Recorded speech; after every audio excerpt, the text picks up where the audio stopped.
right, so I was trying to put together my presentation for the Beto profile. To be honest with you, he's more boring than I ever thought. So while I was doing that, I was also watching this movie, which is from 1989, as you can see on the screen, which is called The French Revolution.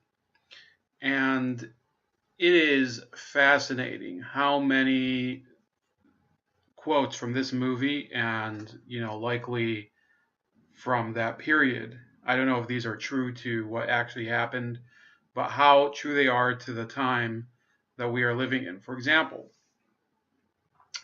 there was a scene where there is the National Assembly that comes together. There was, I think that's what it was called. So the National Assembly had the first estate, which was the nobility, the second estate, which was the clergy, and then you had the third estate, which was the peasantry. And there was a scene which, and by the way, I'm not through this entire film, but it is pretty well made. And, it says something about French filmmaking, even though I'm not a big fan of the French.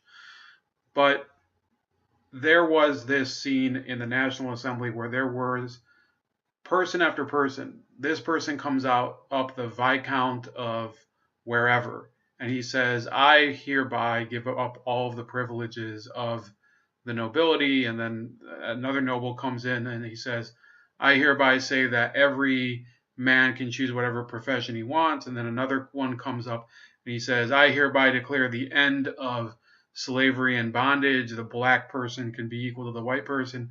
And then what was funny was that one person who was standing suddenly sits down. He's not so thrilled about it, possibly because he was a slave trader. I'm not sure. In any case, fascinating movie. That scene came after the storming of the Bastille, which, as most people know, is taken to be the event that was the real outbreak of the French Revolution.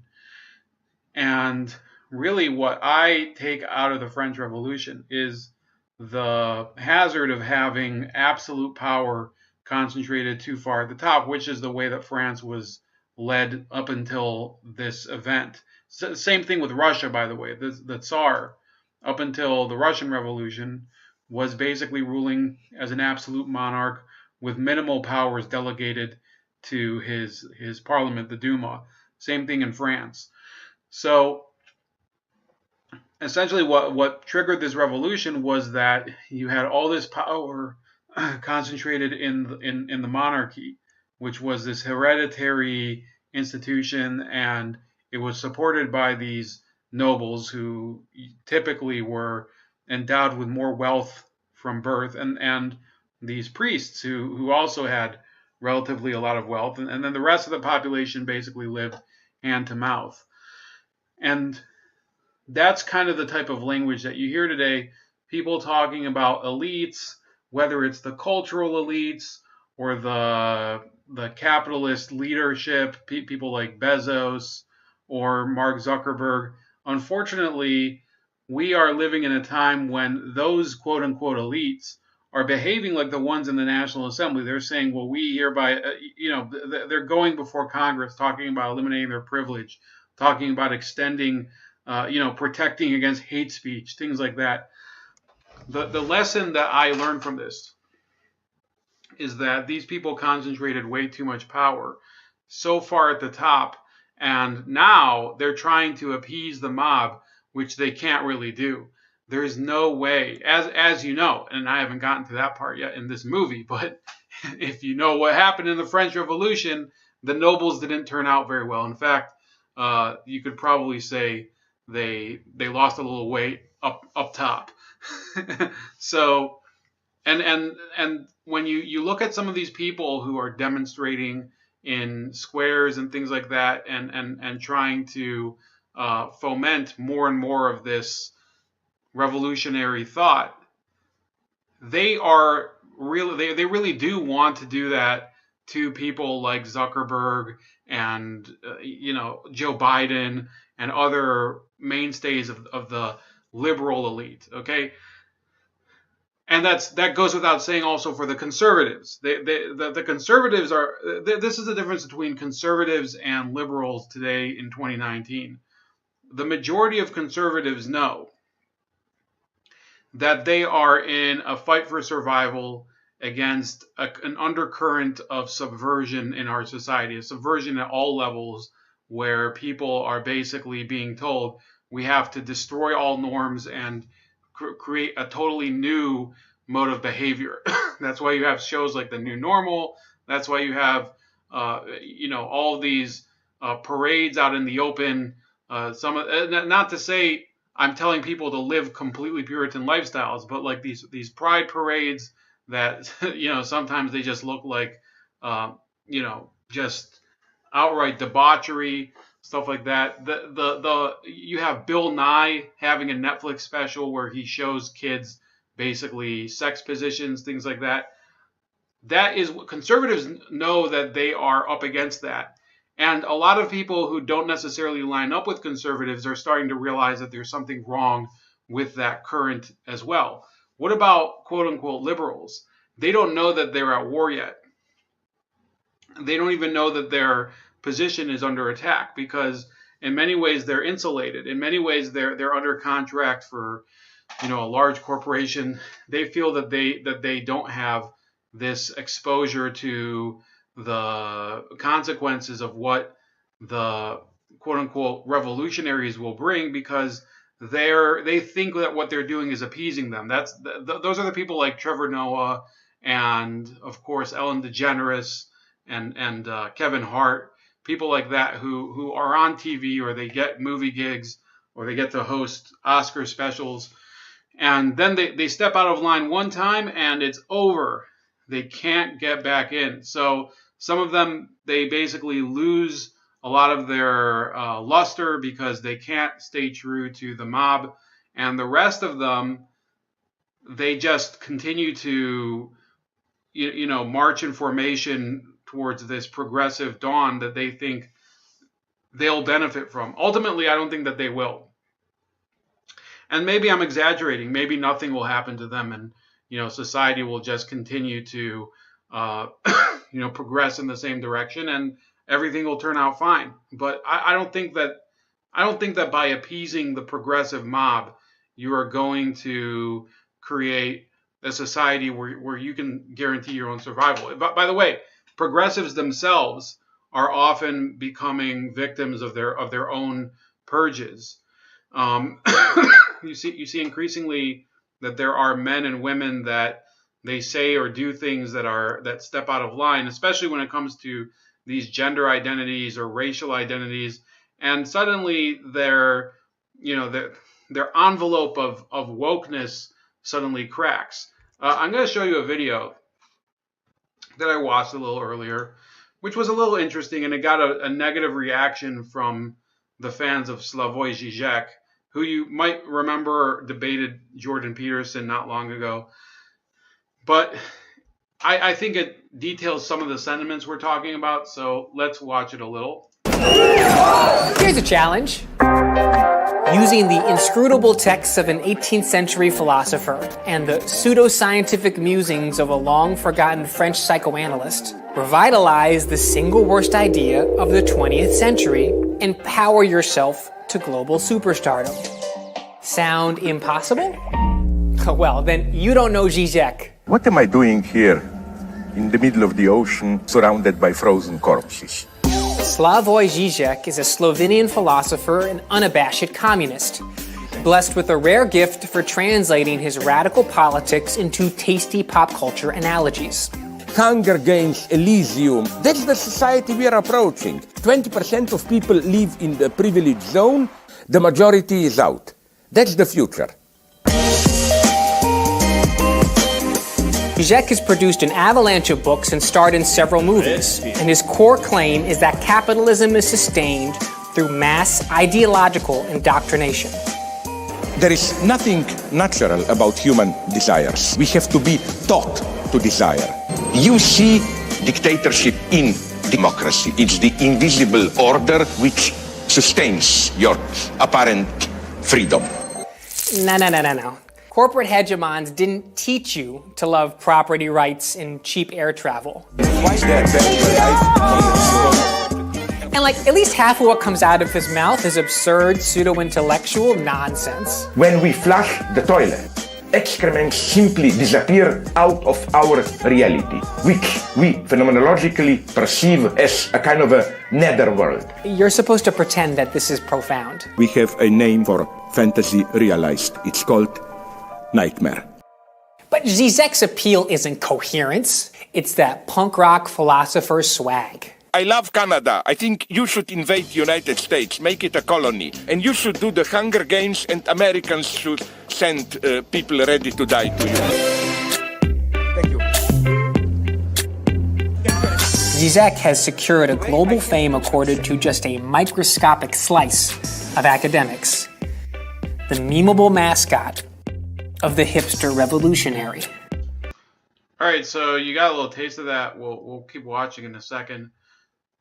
The issue that I'm seeing here, I do see a problem with the way they're characterizing Zizek, because I think some of the things he does say are sarcastic, and they have to do with maybe a little bit more of a cultural critique. And by the way, there are Marxist cultural critics that are, to be fair, smarter than others. Okay, Brendan O'Neill, for example, from Spiked Online, would be an excellent example. Is he a Marxist? Yes, he is. Does he criticize appropriately, the identity politics culture? Yeah, he criticizes it from a left-wing perspective. The issue with Zizek, which is, I think I do have in common with this, is that whenever confronted with real-world issues with communist or Marxist systems, he does run away and try to say that, well, this isn't the true spirit of the system. The whole no true Scotsman approach to communism and Marxism. And unfortunately, I think that, the ideas that Zizek puts forward about a more cooperative system that doesn't have the dictatorial and authoritarian entrapments of communism, I don't think he knows how to do it. I think he's really somebody who's out there, likes to talk about his ideas, but ultimately he's not a man of action, he's a man of ideas and theory. But there is something sinister lurking underneath those intellectual... So here's where they get a little bit weird here. Pyrotechnics. Unbridled capitalism brings catastrophe. Radical change is needed. And salvation depends on the emergence of a steely supreme overseer. November 1917, the Bolsheviks overthrow the newly formed democratic Russian government. Their leader, Vladimir Lenin, unilaterally declares himself president and promises a communist utopia of peace, land, and bread. He delivers violence, death, and misery, erecting a ubiquitous surveillance apparatus, imprisoning and murdering thousands, establishing a vast terror network well before Stalin came to power. Zizek loves Lenin. I still accept the greatness of Lenin. Maybe we will have to do large, sometimes even violent things. The dream of too many people today is, we'll somehow get a change, but a change which will not hurt. It will hurt. Fast forward to the mid-2000s. Socialist Venezuelan President Hugo Chavez responds to mounting public opposition with a brutal crackdown, erecting a paramilitary goon squad and systematically dismantling rival political parties. Zizek said these steps should be fully endorsed. When I say the only chance is that the left appropriates fascism, it's not a cheap joke. This is the grand architect of our collectivist utopia. He can't be shackled by your precious democratic constraints. We often need a master figure to push us out of an inertia. And I'm not afraid to say that forces us to be free. Zizek preaches this poison to his groupies. People often desire something but do not really want it. People desire something but do not really want it. desire. Here's the message. Trust your righteous anger. Fully commit to your utopia. Embrace the strong man and burn down whatever or whoever stands in your way. What's the pleasure of narcissism if you don't secretly know that you squash the others? You know? That's the whole point, no? All right, so yeah, I do think that was kind of a hit job, but let's be fair.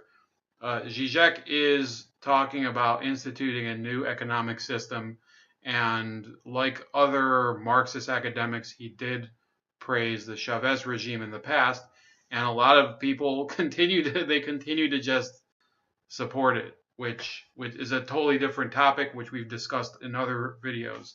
Now, what I really wanted to talk about was this issue of the similarities between what Zizek is talking about and the issues of the French Revolution. Basically, a social upheaval that people decided and apparently was needed at the time. They decided to do it because France couldn't keep going under the monarchy and continue to function, because you really had 3 or 4 different Frances. You had the France of the monarch, you had the France of the nobility, you had the France of the clergy, you had the France of the poor and everyone else. That's the fear of a lot of people in America today. And what are the radicals of our country, not pinning this on Zizek, okay? So let's put that to the side, Zizek and his theories about the need for, a painful change. But we're talking about people like, the Justice Democrats, Ocasio-Cortez, of course, some of these other people, Booker and Warren. They're all proposing these ideas that would do away with some of the safeguards we had against a type of mob rule like what we would be talking about in the French Revolution. So, some of the ideas, for example, abolishing the Electoral College, packing the court, which is the most dangerous of them all. Packing the court for political purposes would be the worst abuse of power in American history, believe it or not. Abolishing the Senate, very similar. Those are ideas that would bring America to a stage of depravity similar to what happened in the French Revolution, because one of the reasons that we developed this system, which of course is based on British parliamentary politics without the House of Lords, of course we do have an upper, just an upper chamber of our parliament, which is the Senate. But the reason that we do have this separation of powers is in order to diffuse all of this energy among different people so that we don't have this concentration of authority at the top. Look at what's happening nowadays in the Philippines with Duterte. It had to happen because of some of the chaotic nature of society over there for many, many years. What happened in France in the 60s? Okay, I know I'm telling you guys, or rather in the 50s, I'm telling you guys to go way, way back. De Gaulle came to power, ended the Fourth Republic, and created more or less a semi-dictatorial system, because this idea of popular will and all of that, it never really worked. It didn't work in the French Revolution, by the way. As you probably would know if you read anything about it, the French Revolution led to Napoleon. The Russian Revolution, it transformed from people who were revolutionaries like Lenin and Stalin to people who were functionaries like Brezhnev. So you can't just depend on these people with amazing silver tongues to lead you to a new tomorrow. In reality, you have to embrace the individual rights that are in our system, and also try to uphold some of the institutions that do prevent this abuse from happening. And that includes the Electoral College. You might not like the way the Electoral College works, but believe me, if we transferred to a popular vote, if we started packing the courts, if we started to go and do things of that nature that made power to be concentrated more at the top or superficially be diffused among the population, which doesn't really happen. It's a charade. Yeah, we would be headed towards an American version of the French Revolution. That's about it. Please like, share, and subscribe. Also subscribe to me on BitChute and on Minds.com. Those are both at Chef Leopard. Also on Podbean, I have a new podcast there, but only for the audio stuff. That's Razor Ray McCoy. And you can also find me on Gab at Starscream85. And I'll talk to you later. Have a great TGIF.